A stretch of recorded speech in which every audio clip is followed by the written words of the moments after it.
كلنا دايما مستعجلين، يا قلقانين من اللي جاي او بنفكر في اللي فات وبننسى اهم حاجة، وهي ان احنا نعيش اللحظة اللي احنا فيها دلوقتي. لان انت لو عشت اللحظة اللي انت فيها دلوقتي بوعي قادرة انها تغير حياتك. ففي الفيديو ده هنتكلم عن قوة اللحظة الحاضرة، وازاي انك لو عشت اللحظة اللي انت فيها دلوقتي بعمق قادرة انها تغير حياتك وتخلصك من التوتر والقلق اللي بتبقى فيه دايما. هل وانت بتسمع الفيديو حاليا مركز بعقلك في اللحظة اللي انت فيها دي حاليا، ولا عقلك قلقان من اللي هيحصل معاك بعد كام شهر، او غرقان في تفكير في حاجات حصلت معاك زمان؟ في كتاب قوة الآن الكاتب إيكهارت تول قال إن الماضي وهم والمستقبل خيال، وكل اللي انت بتملكه هي اللحظة اللي انت فيها حاليا، وإنك لو عشتها بوعي من غير تفكير كتير في اللي حصل أو قلق من اللي جاي، ده هيحافظ على تركيزك وهيخليك أكتر وعي. طيب اشمعنى اللحظة دي بالذات قوية؟ لأن اللحظة دي هي اللي بيتولد فيها كل المشاعر اللي عندك، سواء انت مبسوط دلوقتي أو حزين أو قلقان.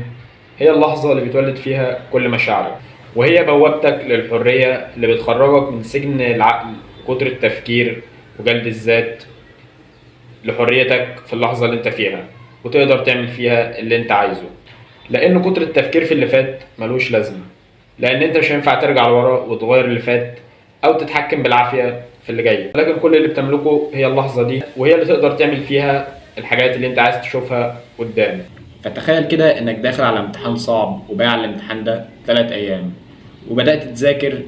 وانت بتذاكر جت فكرة في دماغك وقلت طب انا لو جبت درجة وحشة في الامتحان ده او سقطت هعمل ايه؟ فانت هنا كده مش عايش اللحظة، انت كده عايش في فيلم من تأليف دماغك، وده مش هيخليك مركز ولا هتعرف تذاكر. ولكن لو خدت المشهد ده من زاوية تاني، وهو ان انت بدأت تذاكر والفكرة دي جت في دماغك، ولكن بدأت تهدى وقلت كل اللي انا بملكه هي اللحظة دي وبس، فهنا تركيزك هيبدأ يزيد، لانك هتبقى عارف ان انت ما بتملكش حاجة غير اللحظة اللي انت فيها وبس، وكل اللي عليك تعمله هي اللحظة اللي انت فيها وانك تذاكر للامتحان. قوة اللحظة الحاضرة مش مجرد كلام، ولكنها أداة تقدر تستخدمها بتقلل من توترك وبتزود تركيزك، والمنطقة المسؤولة عن التفكير المفرط في عقلك بتبدأ تقل في نشاطها لما انت بتركز على اللحظة اللي انت فيها حاليا، وده بيساعدك على التركيز والإبداع. فالفرق بين انك تكون موجود في اللحظة دي بجسدك ولكن عقلك في مكان تاني فرق كبير. فكل اللي عليك انك تراقب عقلك وتركز على اللحظة اللي انت فيها. وبكده نكون وصلنا للنهاية. فلو استفدت بأي حاجة من الفيديو ما تنساش تضغط لايك وتشترك في القناة، واشوفكم في فيديو جديد. سلام.